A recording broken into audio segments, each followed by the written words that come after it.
జై భీమ్, జై యానాది. నా పేరు మెలికా శ్రీనివాసరావు. నేను యానాది మహానాడు జాతీయ అధ్యక్షుడిని.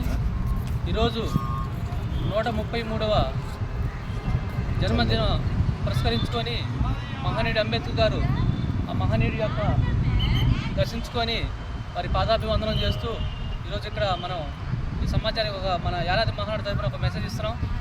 ఏంటంటే ఈ భారతదేశంలో ఉన్నటువంటి అడుగు బలహీన వర్గాల యొక్క అసమానతలు, పేదరికం, అంటరానితనం, సమానత్వం, అన్నింటిని కూడా సమానత్వం కోసం ఆ మహానీయుడి యొక్క జీవిత త్యాగం చేశాడు. తన పుట్టిన దగ్గర నుంచి చనిపోయేంత వరకు కూడా ఈ భారతదేశంలో ఉన్న పేదరిక నిర్మూలన జరగాలి, ఈ సమాజం స్థాపన జరగాలి, అందరూ కూడా సమానంగా బ్రతకాలి అని కోరుకున్నటువంటి మహానీయుడు అంబేద్కర్ గారు. ఆయన యొక్క దర్శనం కోసం ఈరోజు మనం విజయవాడ వచ్చాం. ఈరోజు మనం ఒకటే ఆలోచన చేయాలి. ఈరోజు మనం ఇలా ఉన్నామంటే ఆ మహానీయుడి యొక్క పుణ్యమే. ఈరోజు మనం చదువుకొని ఉద్యోగాలు చేస్తామంటే ఆ మహానీయుడి పుణ్యమే. ఈరోజు భారతదేశంలో ఉన్న మహిళలందరూ, అన్ని కులాల్లో ఉన్నటువంటి మహిళలందరూ కూడా మగవారితో సమానంగా చదువుకొని ఉద్యోగాల్లో, రాజకీయంగా, వ్యాపారంగా అన్ని విధాలు డెవలప్ అయ్యారంటే అది కేవలం అంబేద్కర్ మహనీయుడి వారు చేసినటువంటి ఒక భిక్ష. ఇప్పుడు చూడండి, బ్రాహ్మణ అగ్రకులం కమ్మవారు కానీ, రెడ్లు కానీ, నాయుళ్ళు కానీ, లేదా ఏ ఇతర కులాలైనా కూడా ఈరోజు మగవారితో ఆడవాళ్ళ సమానంగా ఈక్వాలిటీ పొందుతున్నారంటే అది ఆ మహనీయుడు పెట్టినటువంటి భిక్ష. ఆ ఈక్వాలిటీ తీసుకొచ్చాడు.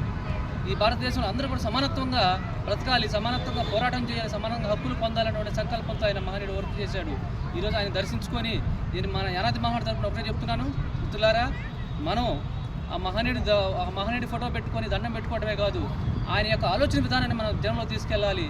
ఆయన ఏమైతే కోరుకున్నాడో, నేను ఈ సమాజానికి ఏం చేశానో మీరు తిరిగి ఆ రథాన్ని మీరు ముందుకు నడిపించాలి, సమానత్వం కోసం పోరాటం చేయాలి, పేదరికం పోవాలి, అంటరానితనం పోవాలి అనే మహనీయుడు కోరుకున్నాడు. దానికోసం మన వంతుగా మన రాష్ట్రంలో ఉన్నటువంటి ఈరోజు మనం అంటరానితనం పొందుతున్నాం. యానాదులు చూసుకుంటే ఈ రాష్ట్ర వ్యాప్తంగా చుట్టు పేపర్లు ఏరుకుంటూ, పాసి పనులు చేసుకుంటూ, ఎలుకలు పట్టుకుంటూ అత్యంత నాసిరకంగా బతుకుతూ ఉన్నారు. ఆ పేదరికం పోవాలి, ఆ అంటరానితనం పోవాలంటే మనలాంటి వాళ్ళందరం కూడా కృషి చేయాలి. ఈరోజు నాతో పాటు మా అన్నయ్య గారు అల్లుడు శివకృష్ణ, అలాగే మా చిన్నమ్మాయి సామ్రాజ్యంతో ఇక్కడ కలిసి వచ్చాం. సంతోషం. ఈ యొక్క అవకాశం అందరికీ కూడా రాదు.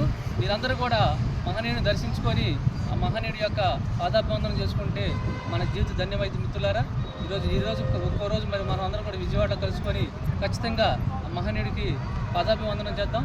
ఈ సందర్భంగా తెలియజేస్తూ అందరికీ కూడా జై భీమ్, జై యానాది.